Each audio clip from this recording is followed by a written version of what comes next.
ګرانو مینوالو سلامونه پیرزونه وړاندې کوم. نن مونږ راغلي زمونږ کشر د پښتو ژبې ډېر خوږ ژبې شاعر، ډېر ښه رومانټک شاعر او ډېر ادبي سوسایټي ډېر کلک ملګری وقار علي شاه دریاب چې نن سبا د پښتو اکیډمۍ ډیپټي سیکرټري جنرال هم غوره شوی، انتخاب شوی دی، نوې ذمهوارۍ دغه کړې د هغه شخصي کار پسې راغلي پېښور ته او بیا مونږ ولاړو پښتو اکیډمۍ ته.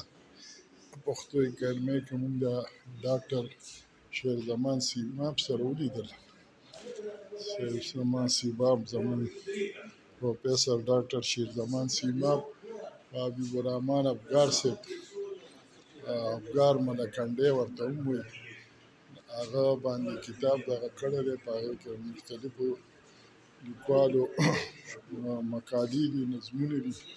زما هم په هغه یو لیک و هغې کې شامل و، هغه کتاب راکړو. یو بل کتاب هغه دی خدایي خدمتګار شاعر چاپ کړی دی، هغه هم راکړو مونږ دواړو ته.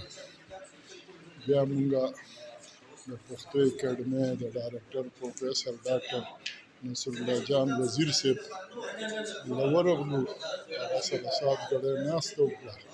وقار علي شاه دریاب کې د خپل چینل لپاره الوت لپاره مرکه ورسره وکړه او د هغې نه وروسته راغلو وحدت اخبار ته. وحدت اخبار کې زمونږ د پښتو ژبې یاد ادیب او صحافي محقق نقاد ګل محمد بیتاب صاحب خواله راغلو او بیتاب صاحب دا زمونږ خوشبختي وه چې یو هغه ته ټلیفون وکړو ایاز الله ترکزي چې زه در روان یم او ډاکټر محمد اقبال راسره دی. مونږ خوشحاله یو. ما بیتاب صاحب ویې ځه یاره دا خو ډېر ښه کار وشو.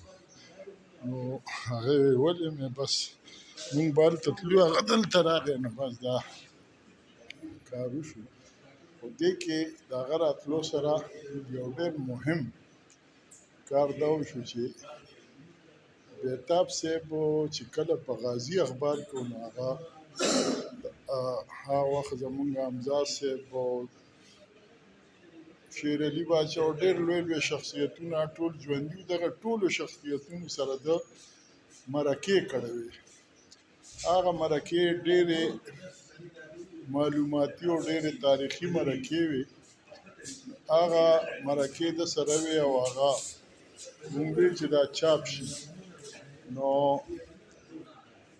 ایاز الله ته هم ډېرو خلکو، ترکزي صاحب ته هم ډېرو خلکو سینې وډبولې، خو په هر حال هغه دغه چاپ ته ور نه رغلې.